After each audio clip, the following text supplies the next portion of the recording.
Are you truly him? Was a silent question on their tongues. I raised my sword. Its black blade glowed deeply, consuming almost all light. I stepped forward. I don't know who I am, or if I am this chosen. But what I do know is if you attack me here, all of you will not see tomorrow, or your families ever again. I am not here to cause destruction. I just seek answers, and those answers await me in the ruins of Akibalon. My voice seemed to come from everywhere. A deep power emanated from me. I am trying to spare the lives of your good men today, Commander. Don't sentence them to death this day. Return to your king and tell him what you saw. If he has further issues with me, he can find me in the ruins of Akibalon. Many of the king's men seemed shaken, torn between their command and the reality of the chosen. The commander saw this in his men and sighed. This is not over, the commander said, pointing a finger at me. He glared at me, then commanded his men to leave. I felt dizzy and weak.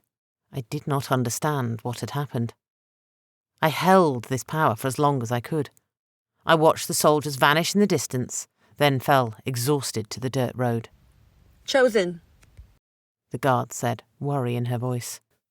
It's okay, Guardian. He is just worn out. He channeled a fraction of who he is and was not ready for it. He just needs rest, the red-bearded man explained. Muazama nodded. Her concerned face was the last thing I saw before I plummeted into darkness. King Faylor the Fearless sat alone in his garden. He found himself here more and more. He did not know why he was drawn here, but something about the garden soothed his tired soul. For Faylor the Fearless was a warrior who was unrivaled in his prowess. His only threat in his combat dominance were the last remnants of the chosen order. He has spent a lot of his time searching for them and trying to get them to teach him their secrets. The ones he did find killed countless of his men before they were able to bring them down. It was a very expensive price he paid just to be rejected by the order he learned to despise. When people spoke of great armies, they spoke of his and his leadership, but it was always in the shadow of the great warriors and generals of the order. Faylor the Fearless clenched his fist as he stared up at the night sky. His gaze seemed stuck on the new star that no one could mistake. The symbol of the chosen light up the heavens. All of Darhaven was talking about what this meant.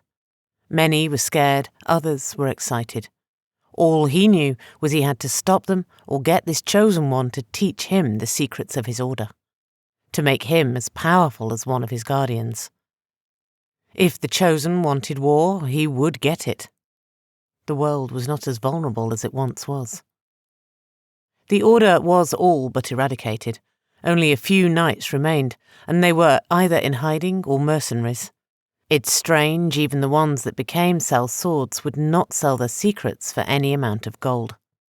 I offered one of his own kingdom and crown, and he spits in my face. The loyalty of these men was almost unnatural. All men had a breaking point. It just seemed that these knights of the chosen were unbreakable. If he, King Faylor, had but a handful of such loyal men under his command, he would be unstoppable. One of the major fallacies of ruling is being dependent on your armies and subject to ensure his rule remained intact. He could not even count how many would be rebellions or coups he had destroyed. The harsh realities of ruling and governance were something none but a king could understand. His subject lived secure and peacefully. The elves in the west stayed in their woods. The dwarfs in the southern mountains stayed in their caves. No longer did they suffer raids from any of the other races or creatures that inhabited Darhaven. They owed this peace, this security to King Faylor. He resented the fact that they did not worship the ground he walked on for their security. He resented how they all worshipped or feared this chosen. This legend that has not been upon Darhaven for thousands of years. Yet his very symbol invokes such fear, such reverence from everyone. The greatest armies in Darhaven trembled just at the thought of facing the Chosen and his armies, despite that no one for hundreds of generations has ever seen him or fought his armies. Now, during King Faylor the Fearless rule, the Chosen has returned. Faylor the Fearless smiled up at the night sky. His black, well-oiled beard glistened in the soft light of the Chosen's symbol. You will teach me the secrets of your power, or you will die, usurper of thrones. Faylor the Fearless whispered to the symbol, hoping the Chosen could hear his decree. Hurried footsteps interrupted his musing. Faylor slowly turned to see one of his commanders in front of him. He kneeled and bowed his head. He looked shaken and afraid. Faylor shook his head. His black hair, thick and beaded, fell like branches of a dying tree on his shoulders. His eyes, as black as death, glowed with a fire that spoke of countless battles and countless dances with the dark maiden of death.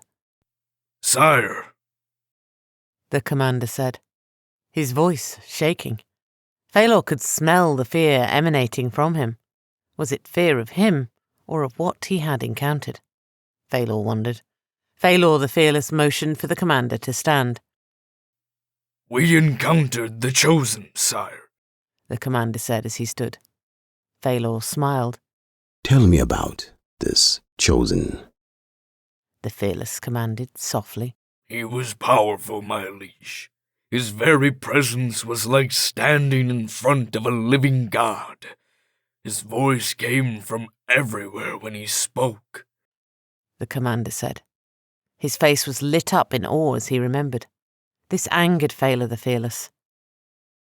So, you failed me in your duty then, Commander, the Fearless stated. Sire, the commander began, but was cut off by a quick, sharp blow to his jaw.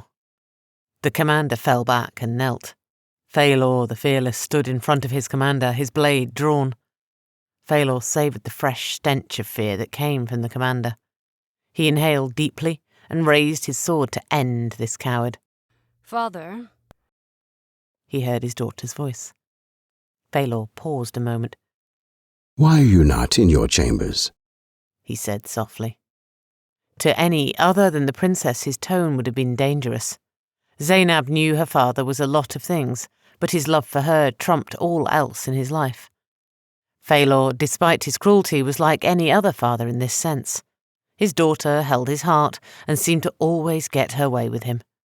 It was whispered that she was the only good that ever came from King Faylor the Fearless.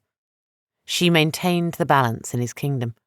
Her kindness and soft heart healed the wounds and eased the minds that her father inflicted everywhere he went. He, the great warrior. She, the water that kept the fires of her father's warrior spirit from burning them all. there is a meeting, Father, that we have been called to. A meeting between all the kingdoms. They wish to discuss how to deal with this Chosen. Princess Zainab said softly. She looked at her father's drawn sword and the blood dripping from the commander's lip. She touched her father's arm softly. Come, Father. Have a meal with me and read the letter calling us to the meeting. The invoked shield, Zainab said. She brushed strands of her long brown hair from her face. The princess was as beautiful as she was kind. Her skin was a honey brown, her eyes as dark as her father's. But where his spoke of death, hers spoke of life. Her smile was like a beacon in the night for the wounded and destitute. She was the heart of Darhaven, and he the sword. King Faylor the Fearless could face any foe. He had defeated armies with just a handful of his best men. He had never faced defeat in any battle, but he could not win against his daughter's smile. He sighed and sheathed his sword. He looked hard at his commander. Summon the fearless ones and dispatch them to track and destroy the Chosen and his followers. Faylor the Fearless commanded. The commander stood up quickly, placed his fist over his chest and bowed his head. As you command, sire.